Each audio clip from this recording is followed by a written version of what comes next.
Hey everybody, this is JeffThe420Chef, and I just got a box of really cool toys from my friends over at T-Check.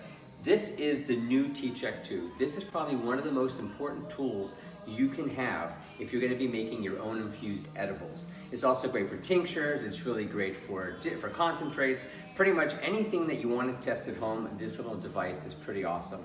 So I have not tested this yet against lab results, and we're going to do that today. And I'm going to demonstrate to you how we use it with oil. And we have everything here that we need.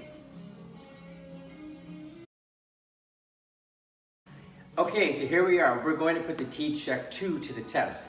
Now, I have here a bottle of my new Free Leaf tasteless cannabis oil. Basically, it's olive oil, has zero cannabis taste. This was lab tested at 60 milligrams per teaspoon. We're gonna see whether or not the T-Check 2 is accurate or not, okay? So, first thing you want to do is make sure that you have downloaded the app on your phone. As you can see, I've got T-Check there on my phone. Just click the app right there. And you also want to make sure that your T-Check here is on. Just push the on button. That green light's going to turn blue and just hit run test. Okay? Now it's going to ask you what you want to use. We're going to be doing olive oil. It's already predetermined. We're going to connect to the device, and there's our device right there. We just click that right there. It's going to connect. Again, it says olive oil. It's a double check there. Hit next. Okay. It's asking you for the ambient temperature of the room, which is about 75 degrees, which our oil is at right now. And the infusion has been decarbed. We just hit next again. And now it's calibrating. So while it's calibrating, we're just going to open up the oil. And we're going to place a couple of drops of it in this tray.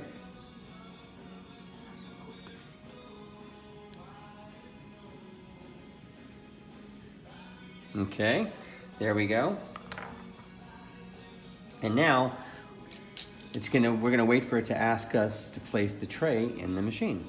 And you also wanna make sure that the tray has no bubbles in it. If you notice, there's no bubbles and there's no plant matter. That's really important that it's clear, okay? So it's recalibrating, sending me some fun messages. Now it says insert tray into slot. We click OK. Okay, and now let's see what happens. You're gonna have to wait about 2 minutes for this to actually work. I did the test before on another oil, on an oil that I bought in the store that was 10 milligrams per teaspoon, and it actually tested at 10 milligrams per teaspoon. So I'm pretty confident that we're gonna get the right result on this. Remember, this is supposed to be 60 milligrams per teaspoon. Let's see. All right, it's asking me whether or not it's THC or CBD. This is THC. Now what it does is it's gonna send my test into an account. So we're gonna hit OK here. Then we're gonna go back to run test. This is the complicated part. And then you're gonna go here where it says for you. I don't know if you can see, that's kind of grayed out. But just click the thing that says for you right there. And there's my test. Now that tested at a 12.1 milligrams per milliliter, but I'm not quite sure what that means by teaspoon. So we're gonna click that right there. We're gonna hit edit. And now we're going to go to the measurement in units, and we're gonna, instead of measurements per milliliter, we're gonna do measurements per teaspoon. And what do you know? 59.6 milligrams of THC per teaspoon. That is pretty amazing. I am super proud, I am super excited, and I am really happy that the guys at T-Check got this down, because this is a great little machine. Till next time, this is JeffThe420Chef saying peace out and enjoy responsibly.